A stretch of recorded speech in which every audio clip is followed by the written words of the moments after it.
The Legend of the Eight Immortals. Chapter 25. The Ancient Vow and the Lost Body. After helping Yang Ren's mother find peace, Li Xuan returned home to fulfill a sacred mission given to him by Grandmaster Lao Jun. His task? To guide his own mortal parents toward the Great Way. Now, Li Xuan's father, Li Qi, had always been a loyal and honest official, and his mother was a woman of great kindness. Because of their good hearts, they already had what we call good roots, a natural connection to the divine. Li Xuan gave them special golden elixirs to wash away the heaviness of the mortal world, and with just a few wise words he woke their spirits.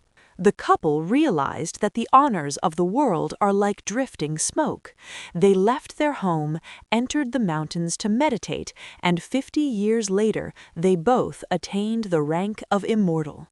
With his family settled, Li Xuan's heart felt light, but he had one more debt to pay, a promise from a past life. After settling his parents' affairs, Li Xuan prepared to settle a second matter close to his heart. He went to seek instructions from Grandmaster Lao Jun. Before he could even open his mouth, the Grandmaster laughed and said, "Your parents are safe on the path. Now you must go and fulfill the vow you were born with. Once that is done, someone will invite you to preside over a Dao field. The master of that place is not from my sect, but she is a true disciple of the Tao. In the future, you two will have the fate of working together, so you must treat her with extra care." Li Xuan bowed and asked, "Grandmaster, where should I go to fulfill this vow?" Grandmaster Lao Jun's voice thundered, "Mark my words and remember this riddle. Fasting doesn't mean you're free from the trap. The carriage is light and the road is familiar. You sought to return to your original form, only to be met with a brand new face." The Grandmaster continued, "You come from a field of shadows and light, and you head toward a land of trials. The person you seek is still waiting for you at home. Only after she sees you will she be able to leave the world behind and seek the Tao." Li Xuan suddenly understood. He bid farewell to the Grandmaster and traveled by cloud back to the cave where his disciple Yang Ren was cultivating. Yang Ren knelt to welcome him. After checking the boy's progress, Li Xuan gave a strict command. "I have just learned a new soul-wandering technique. In 7 days, I will be ready to cast off this mortal husk. When those days pass, you must burn my body without hesitation. A soul often clings to its old shell. It is better to cremate it now to clear the path for my final ascension. But remember, you must not burn it before the 7th day. If my soul returns and finds no body to dwell in, I will be lost as a wandering soul." Yang Ren bowed in obedience. Li Xuan then lay stiffly on his bed, whispered a mantra, and his soul left his body, flying straight toward the south. Li Xuan's soul traveled to the top of Jinshan to gaze upon the river. Feeling a sense of great clarity, he wandered to the foot of the mountain. There he heard many wondrous tales of Heilan Xian and her practice of the Tao. He said happily, "My ancient vow shall be fulfilled here." Then he went to her house and asked to see her. Lan Shen had been a quiet cultivator for over 20 years.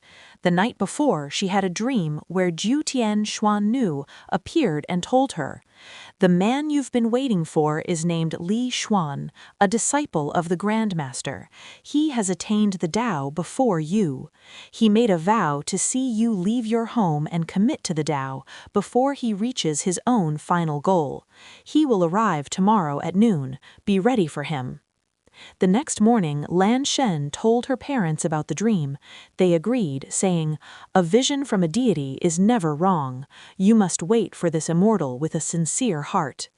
At noon, exactly as predicted, Li Xuan arrived.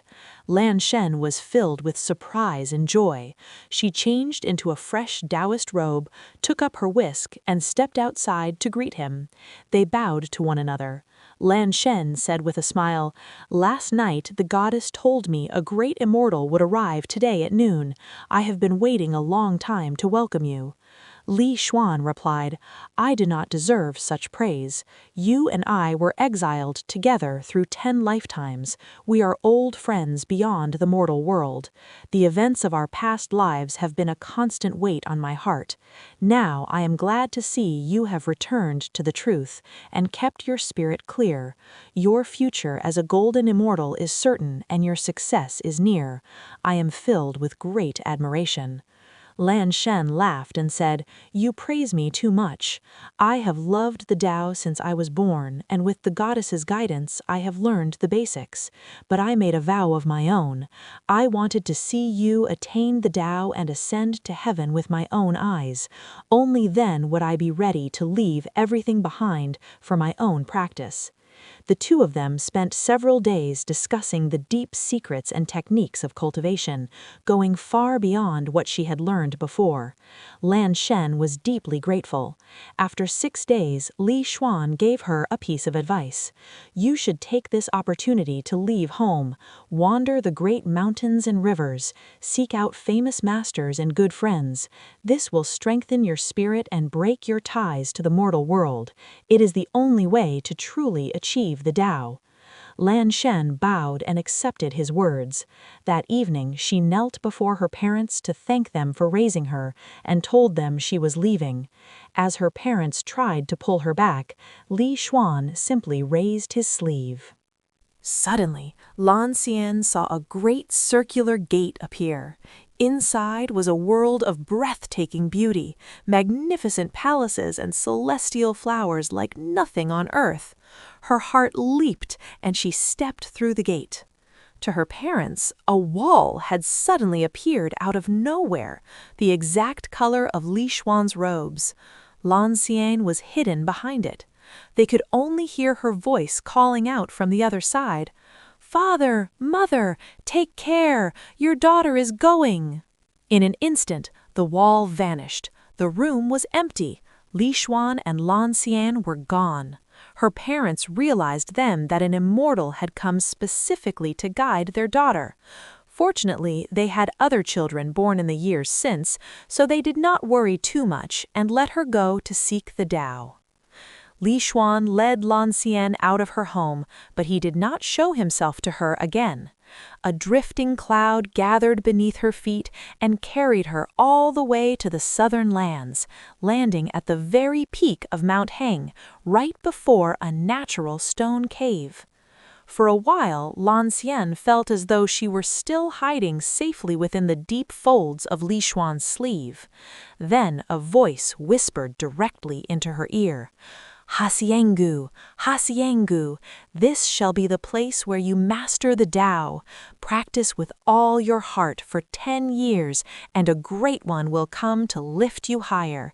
Be diligent, do not start strong only to grow lazy later, or you will invite the wrath of heaven and bring disaster upon yourself.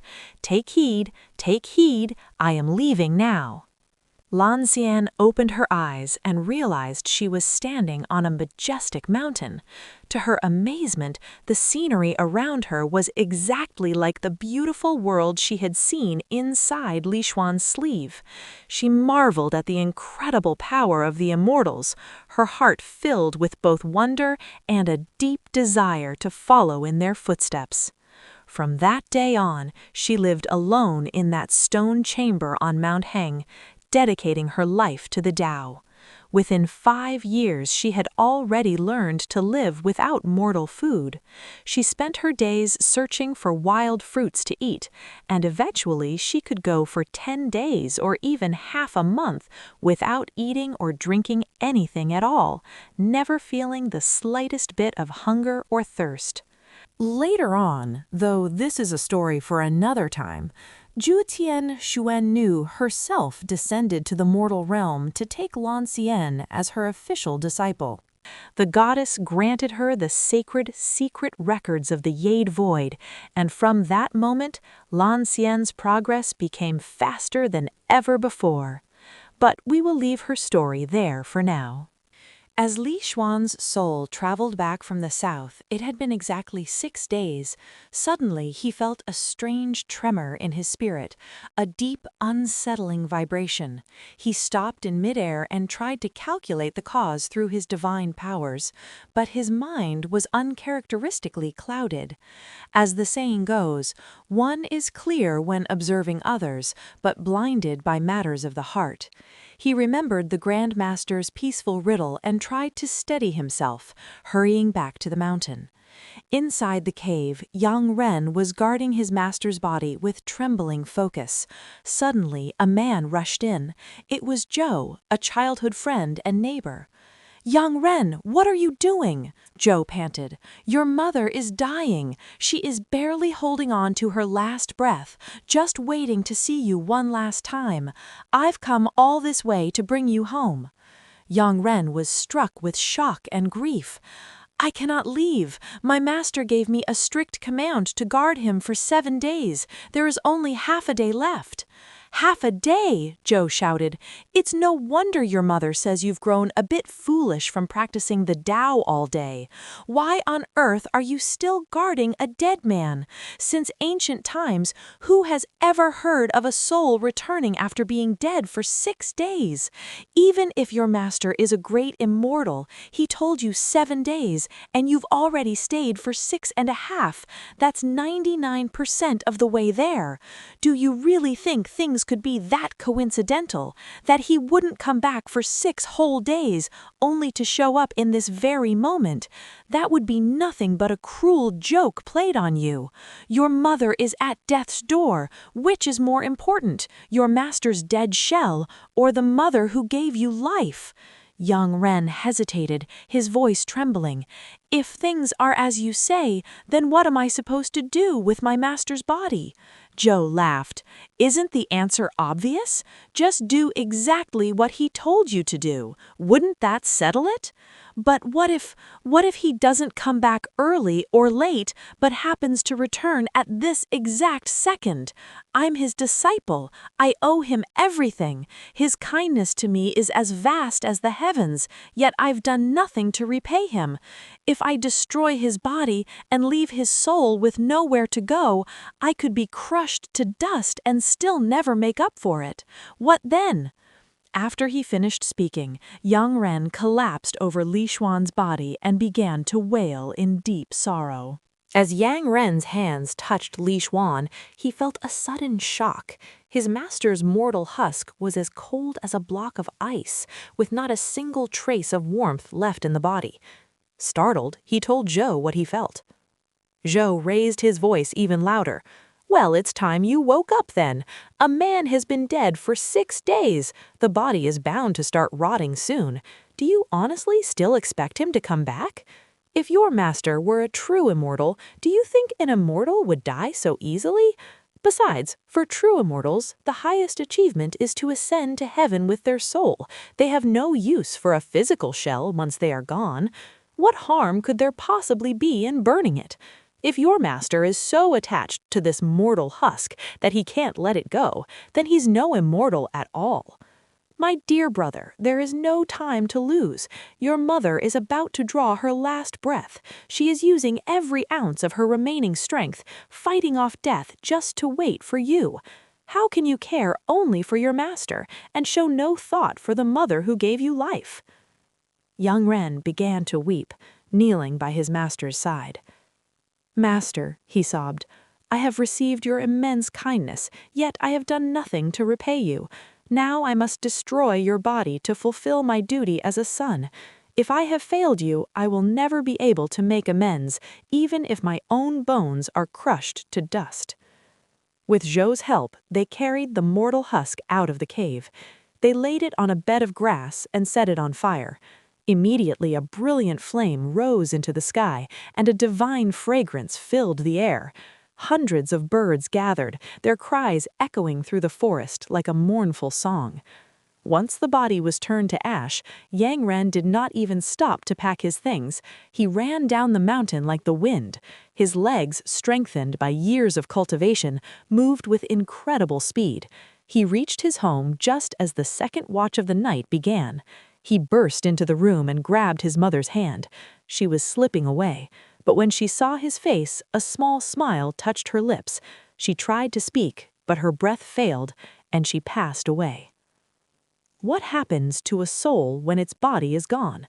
Li Xuan is about to find out that the Grandmaster's riddle was more literal than he ever imagined. Next time, we'll see how Li Xuan finds a new face in the most unexpected place. Don't miss the next chapter of the Eight Immortals.